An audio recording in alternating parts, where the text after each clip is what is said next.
Okay, so welcome, Patrice. I would like to thank you for accepting my invitation to discuss the science of teaching and learning. I was looking forward to this discussion. In fact, when we connected through social media, you mentioned that you have very fond memories of Malta since you had visited a few years back. And from that instance, we started discussing our very similar research interests. And here we are. Thank you so much for having me. It's great to be with you. Thank you for being here. So, my first question to you, Patrice. Any teacher who wants to see dramatic improvement in student learning must read this book. And this was remarked in reference to your book, published recently, titled Powerful Teaching: Unleash the Science of Learning, which you co-authored with Dr. Agarwal. Your book has received praise for being an incredible book with a very powerful message. What does this book entail and provide the audience with? Thank you, Erica. Powerful teaching is based on robust research. In the past, and even so many times now, we as teachers are taught how to teach, but it's really rare that we learn how we learn. And so this book takes us through research, through strategies in my classroom, through years of what works and what doesn't. And it shows us how we can get our students to improve learning and knowledge retention. It works. So, the book provides insight into teaching strategies based on the science of learning that have been trialed and tested in academic settings, and that's what educators in the classroom look out for. Often, however, educators rely on hearsay that turn out to be myths and implement strategies that are not effective and are not evidence-based. Why is it so crucial that teachers think critically about their current teaching practices from a research-based perspective? That is such an important question. I was in a classroom for over 25 years, and I can't tell you how many times I sat through professional development, and I started calling it the fad of the semester club, because it seems every semester there was a new idea, a new fad, something more that our administrators wanted us to do, adding more to our already overcrowded plates, but it didn't help our students learn any better. And as teachers, we have come to a point where I feel we really should be able to ask the question, on what evidence is this based? Because we now know better. We know how we learn. We know how to best help our students. And we're professionals, and we need to be able to tap into what works, why it works, to help our students the best way possible. So why do you think, Patrice, few educators have consulted the learning sciences to determine what is effective and why? Why do so many educators still use approaches and practices that have been proven to be ineffective? And what are the repercussions of this? Well, repercussions are that students are simply not learning as well as they could.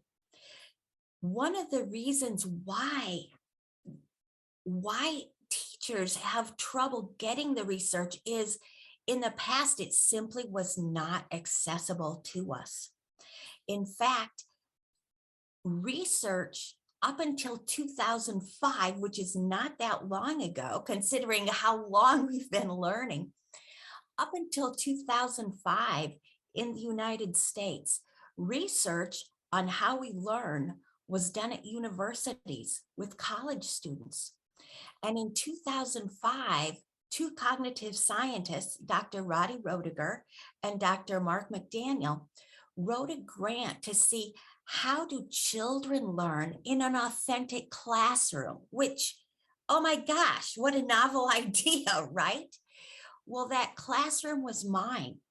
And so my classroom was the first in the United States that really started looking at how children learn, because up until that time, I didn't have access to any of this information. It was in psychology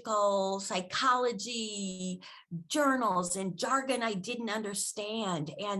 And what we did was we not only looked at how students learn and developed strategies based on that, but we've also made this information now so it is accessible.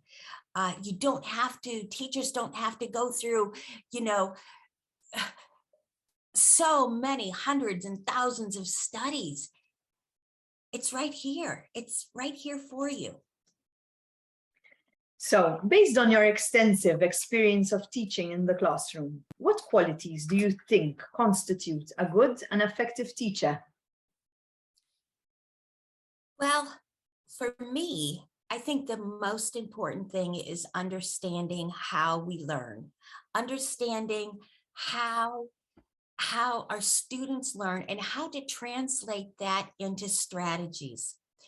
Along with that, we have to know our curriculum, and we have to know about child development, and we have to be able to connect with our students and be flexible and have a great sense of humor, all of these things, but it all boils down to how to best help our students learn.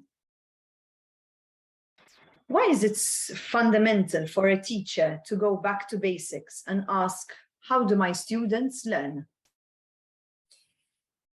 For me, it was something that happened every single year.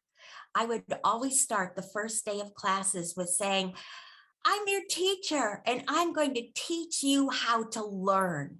Because to me, that was the most important thing I did, even more important than my curriculum.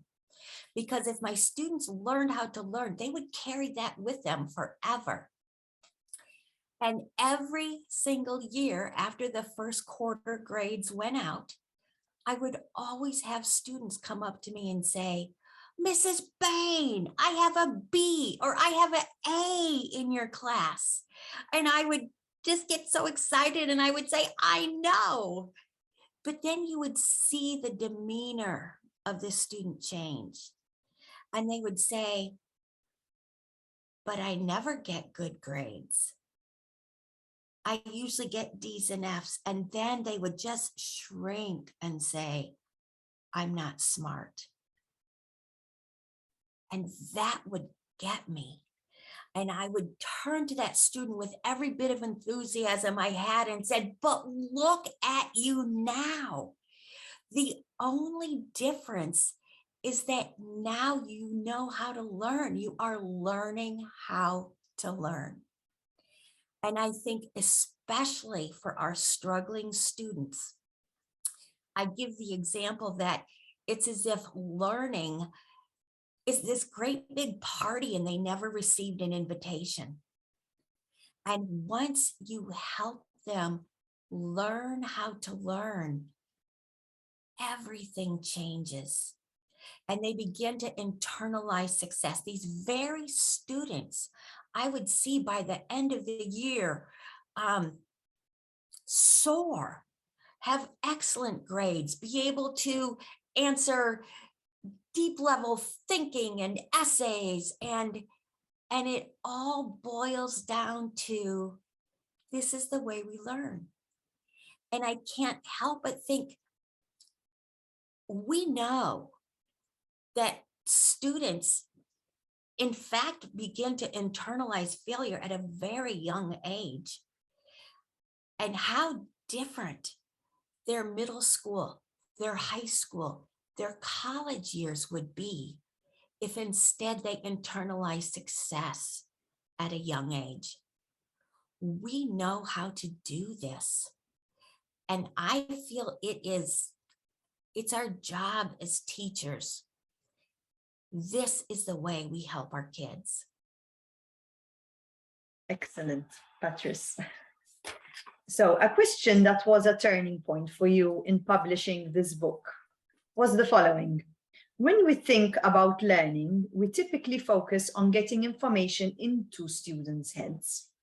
But what if instead we focus on getting information out of students' heads? Why was this question a turning point for you?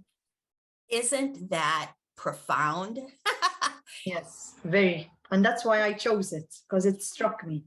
It's so easy, yet so profound.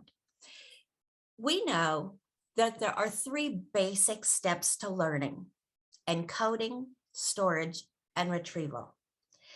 Encoding is that point where we get information into our heads. And as teachers, we absolutely excel. We know our curriculum. We know so many ways through textbooks and articles and video clips. We know how to get that information into our students' heads. And we think that's where it stays. Too often, our teacher preparation programs have taught us we get the information in and there it is. But that third step is retrieval.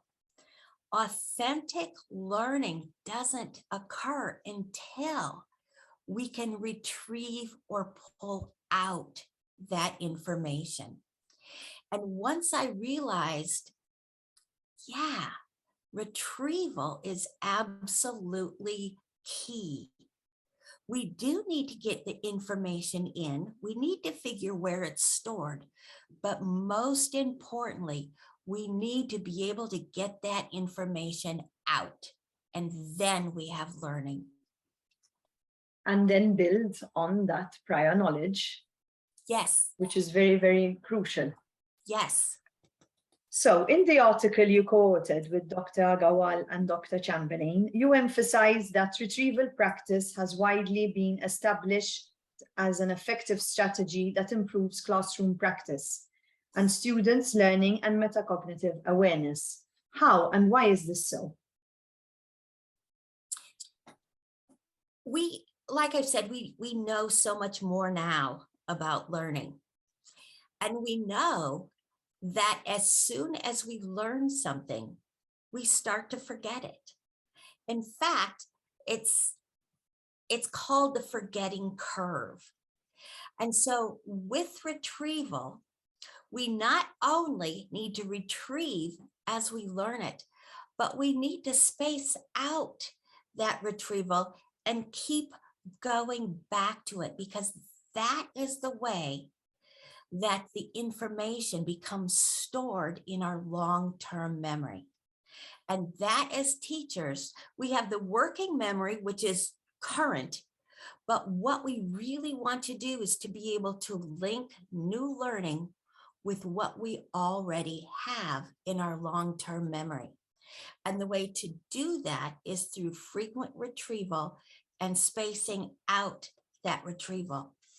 It's important to know that retrieval practice is a process. It's that process of getting it into our long-term memory. We need to practice it. We need to keep bringing it forward.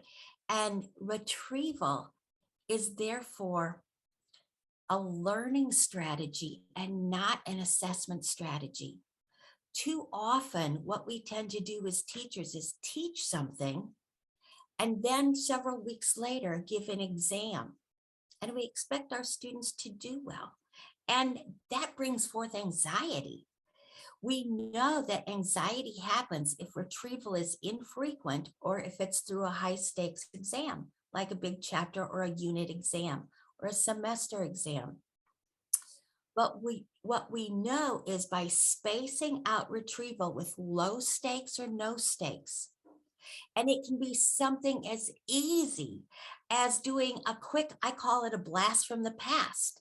If I were to ask your listeners right now, so what were those 3 steps of learning? Encoding, storage, retrieval, and move on. Nobody has to grade you on that. And what we can do as teachers is keep bringing forth opportunities for our students to retrieve, combining it with that long-term memory, which is really going to help our students remember.